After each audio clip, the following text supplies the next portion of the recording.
Tapos papadala sa'yo, lungkot na lang.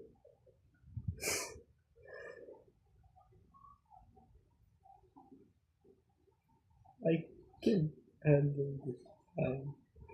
Tapos kinulangan ka pa ng 2 days. Aray ka. Ang gas.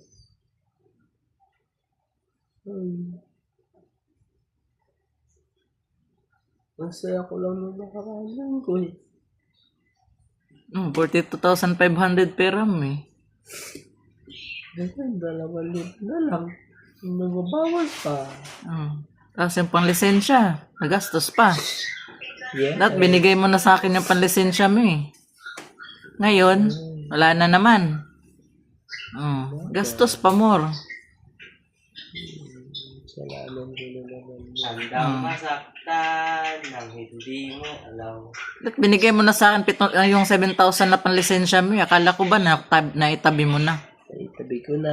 Naitabi. Pinapagawa ko na naman. Pinapagawa. Ayos. Bigyan mo na naman ako.